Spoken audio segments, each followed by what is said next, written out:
terror and part just adorable, lovey perfection. She's teething, right? Like puppies do. So everything has to be bit, and puppy teeth are incredibly sharp, and she loves toes. But she's really cute and sweet and loving, and she's finding her place in the tribe, which is really cool, in the pack, in the house with the other animals. And she loves to be outside and sleep, and she's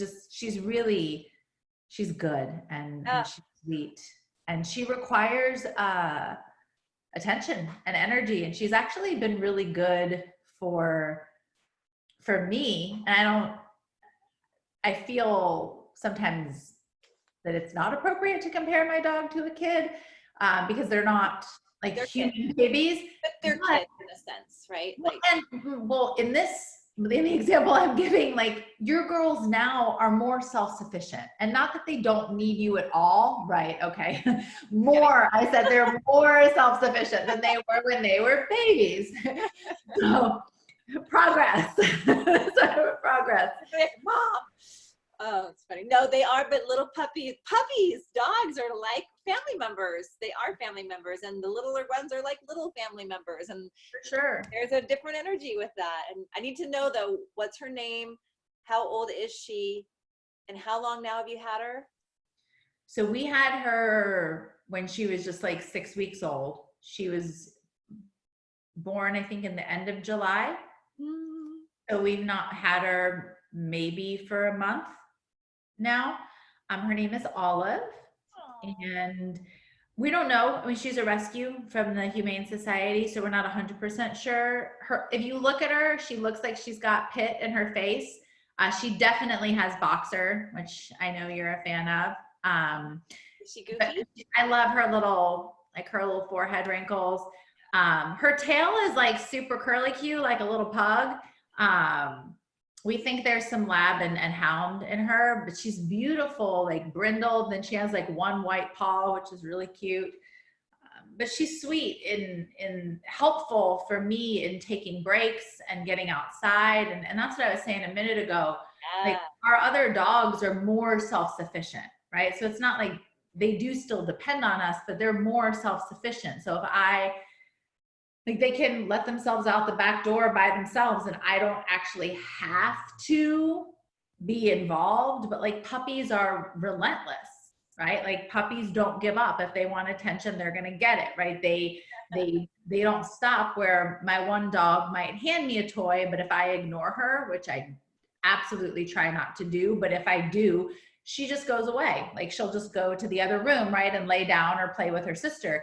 But Olive won't do that. So because of that, it's really helped me get back in the habit of like playing with all the dogs and getting outside and taking breaks numerous times out of the day. Because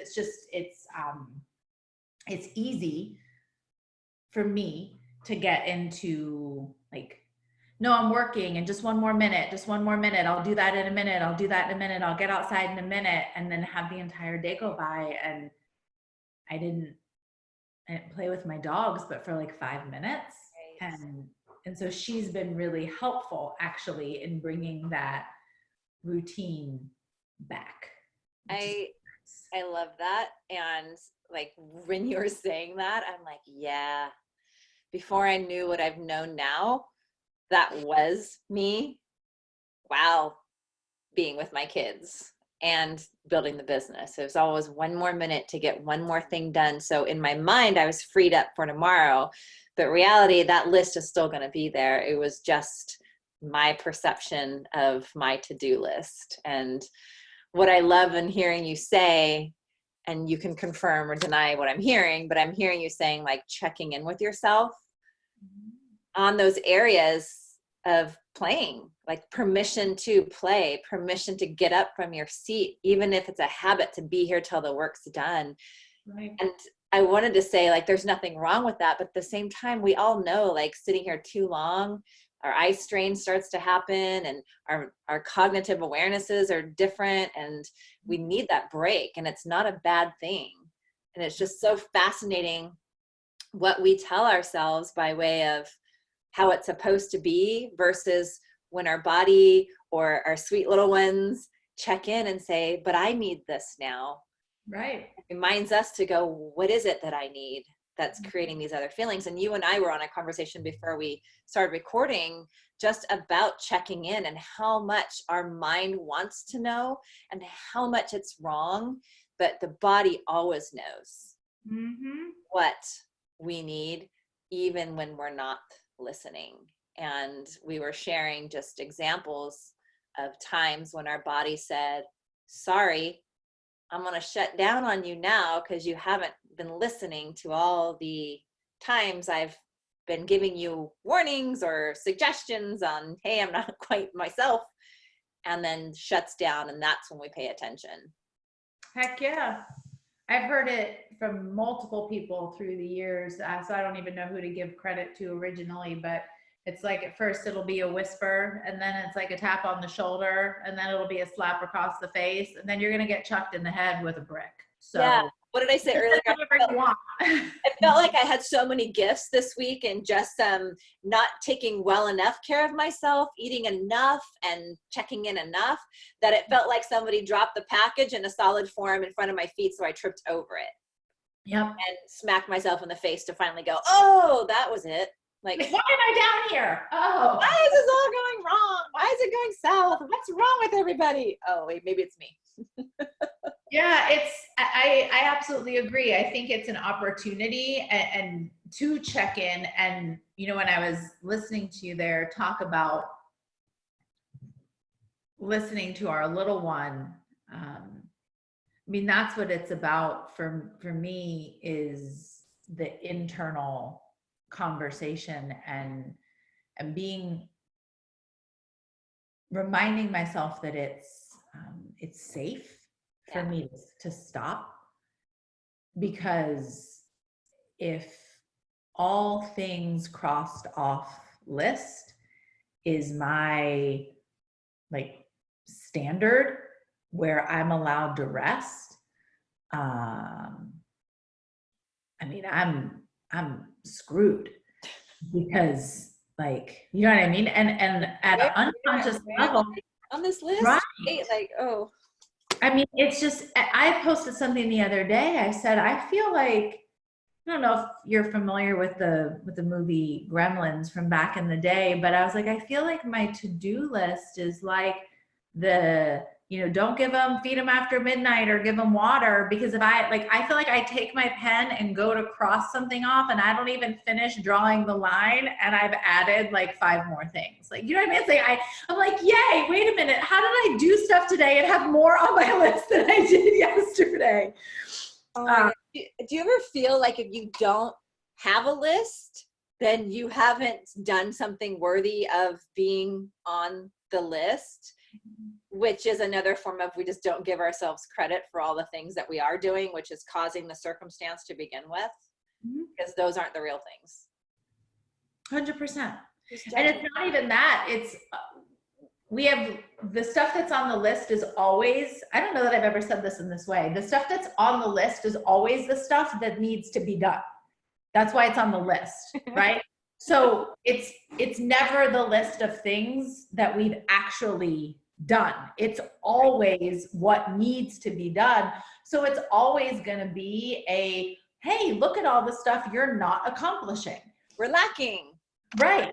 And if that is my barometer for my sense of I'm allowed to rest, or my enoughness, like any of those things, like I said, I'm just going to be screwed, because there's no hope. And so giving the permission, as you do so beautifully, I mean, I have a lot of respect and admiration for how much, especially it seems to me, and I'd love to hear you speak to this a little bit, but over the past couple of years of really slowing down and almost gathering evidence and getting confirmation that it's okay to go play with your family on the weekends. Work will still be here. It's okay to say, no, evenings are my sacred time. I don't care what it is. I'm not doing it because my family is important to me, or to be home at these times, this is important to me. and still actually be able to get stuff done. And I think it's like counter intellectual, right? We are so convinced that if we do stop, we won't get the stuff done. But what actually happens is when we do stop, we get more stuff done.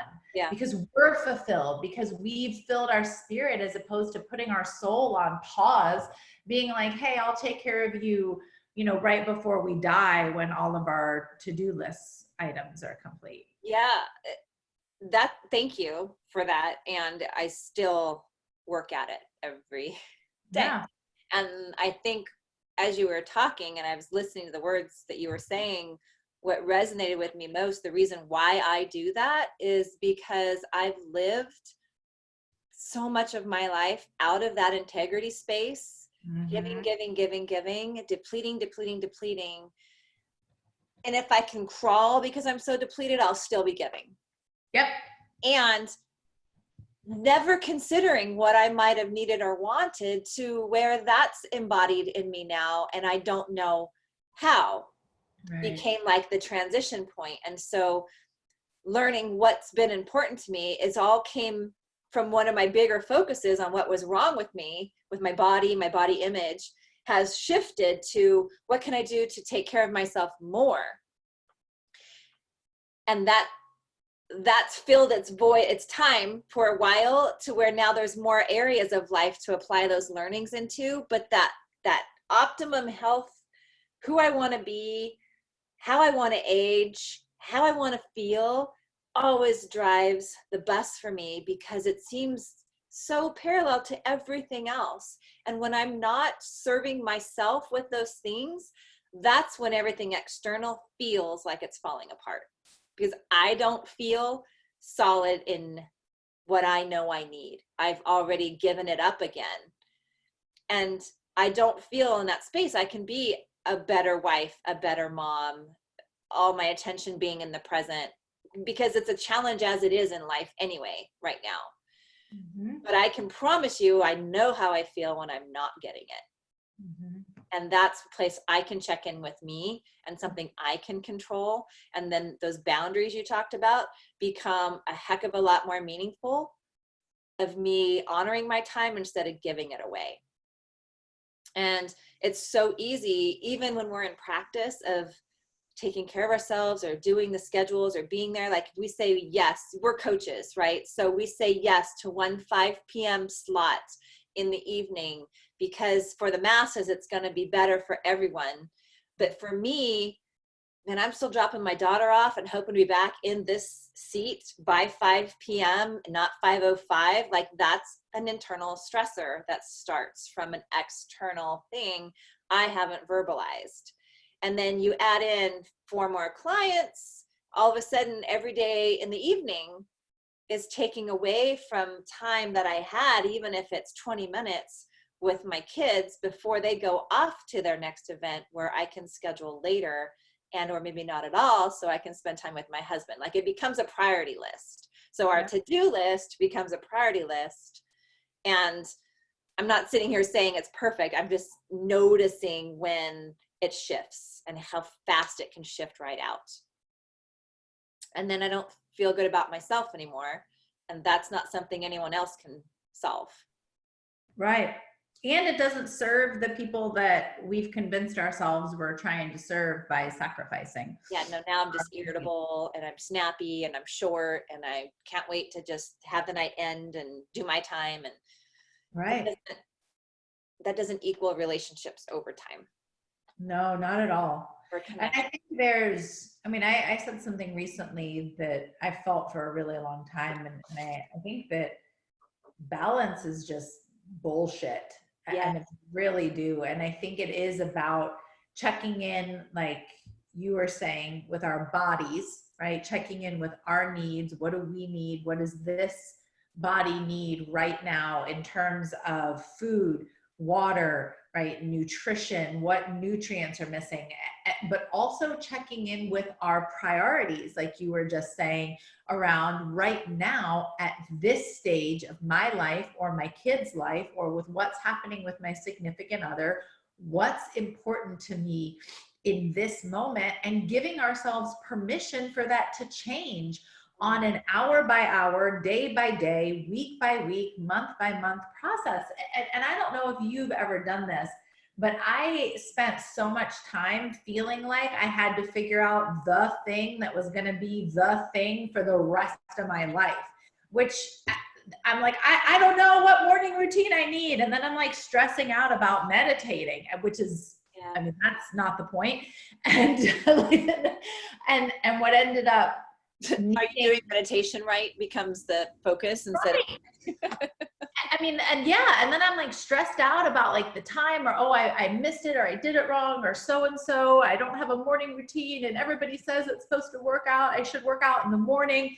And all of that's great if it works for you. And if it doesn't work for you, then like I don't need to beat myself up because I don't get up at 5 o'clock in the morning. I've actually found that me right now at this stage in my life, I work out like better, like it fits better into my schedule. It feels better for me in the middle of the day.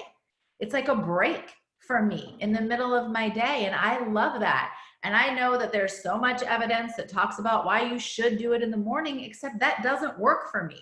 And so checking in and allowing what you were just saying, those priorities to shift and evolve, and not put that pressure to feel like it has to be the thing that we're going to execute for the duration of our lives when we're evolving beings. Yeah, we're never the same as we are right now in this body, in this moment of time. And we spend forever comparing to how we used to be. But then now you have a puppy, or now we have cheer schedules that are different. Those are real things in our life. And so my 4 and 5 o'clock workout time are now drop off time. And then if I take a bite right after that and get a little workout or walk in before the sun sets, because the time's changing now, so we don't have the summer days where we have more hours, you know, what fits where, and then how do we get dinner done? And like, it just is ever phasing into different things. And if we still live based off of what we knew to be before, we can never meet ourselves where we are and give ourselves permission without beating ourselves up on pivoting when we need to. And yeah, it's not always convenient, but to grow and to be treating yourself the way that you deserve and that you want to in your body, like it's going to require disruption for you to pay attention enough to go get what you truly want the most. Does that make sense? It does. And so in this moment, I'm thinking workout, but then I'm thinking, okay, let's apply anything else. Like, why do I keep those boundaries in the evening? Because that's now my time. And I require a certain amount of me time so I can give to the rest of those who need my time as well, and cook food and get in my bath and get to bed so I can start early in the morning and do it again. And the other thing too that was reminding me about your morning routine comment, my morning routine constantly changes, but it always has an semblance of 30 minutes of me starting off. Nice. That might look like a cup of coffee outside on the porch in summertime. Right now, it might look like my dog on my lap with a book and a journal, having coffee, like he's my table, and watch by the fireplace, right?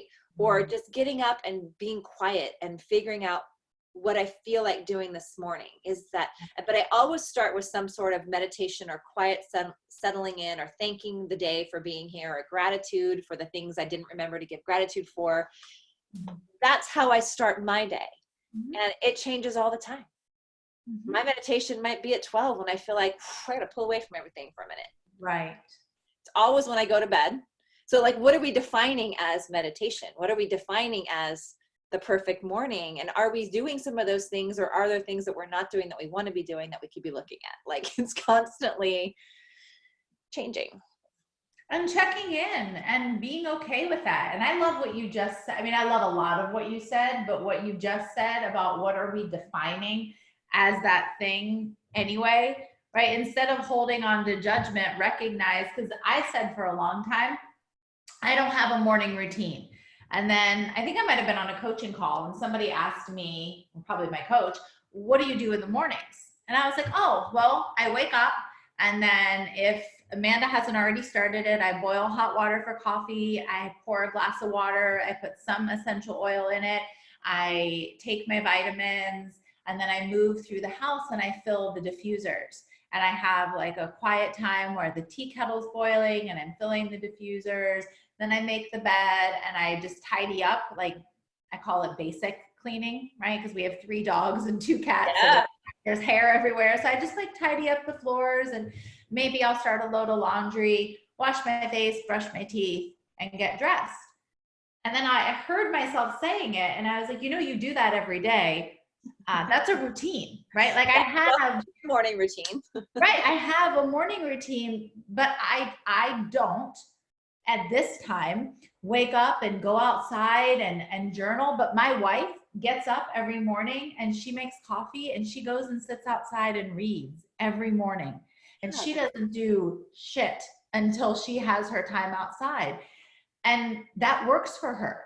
Yeah. Me, I get settled in things being like tidied up and the house smelling good, and I light my candles, and that's a nice moment for me. Feed your soul. Feed your soul happiness. Exactly. And so whatever what you just said, what feeds your soul happiness, like that's your thing. So instead of trying to create something that looks like something else, look at what you're already doing. And quite frankly, even if waking up in the morning and screaming at your kids and having a meltdown and chugging coffee as you run out the door, well, that's a routine. And then we get to look at, is this serving me? Is this getting me the results I want? Feeling right. When this is all happening versus how does it feel when I don't do that and give myself 10, 5, 10, 15 minutes, 30 minutes of that peaceful time. How much better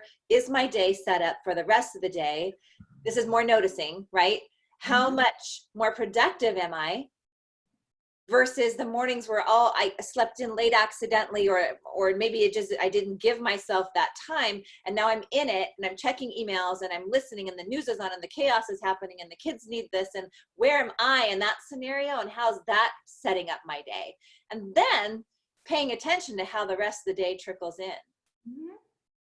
And how we choose to respond. It's so powerful. That's why morning routines are so powerful, because over time, this is just fight or flight stress. Oh, you guys, for those who can't see me, I forget all the time. Like on the right side, we have stress, and we're constantly feeding that hamster wheel. So it's perpetuating more stress in our life, more things going wrong, more anxiousness, or we start the morning calm in our space, what feeds our soul, and we continue to look for those moments of gratitude and thanks throughout the day for those other moments we take that feed our soul. Which would you prefer? Because the choice is ours.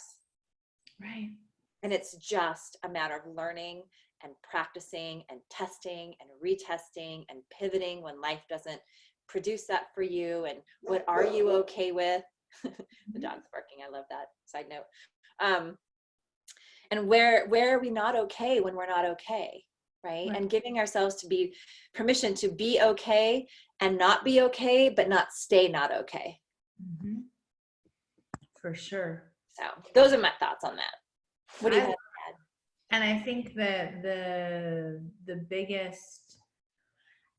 biggest factor is about checking in and just noticing. And if we can notice, then we can make adjustments if we don't like what we're experiencing. But if we're just moving so fast all of the time, and we're just going so fast all of the time, and we're just reacting, then we're not slowed down enough to check in with self and answer those questions that you just mentioned. Is this serving me? Is this working for me? Does this feel good to me in my body? And if it doesn't, make an adjustment. And just because it felt good to you, for you, in you yesterday, or 5 minutes ago, or 30 seconds ago, or last month. And I'm gonna probably not say it exactly what you said, but Michelle, a few moments ago, you said something that was so powerful, was that like we're letting what like used to be the habits and the patterns that we used to operate under, like prevent us from getting what we need right now in this moment, because it's what we've always done or how we've always operated, or it's been in place forever. So if more than anything, it's about slowing down, paying attention, and then asking the question, is this setting me up for how I want to feel in my day? And if it's yes, then continue, right? Yeah, proceed. And if it's not, what do I need to make that difference, right? I love that. Oh, good. Oh, man, we could talk about this so many different ways forever, but I think we're going to wrap it up for now. And we'll meet them again next time we come together and have our next episode. And we just appreciate you guys for tuning in and being here. Love you so much, Michelle. It's always a pleasure to take time with you. Love you, friend. Yeah, thanks for always being real. I appreciate these conversations. I don't know how to not be anything else. No. Right? All right, girl. I'll talk to you soon. Okay, bye. Bye, guys.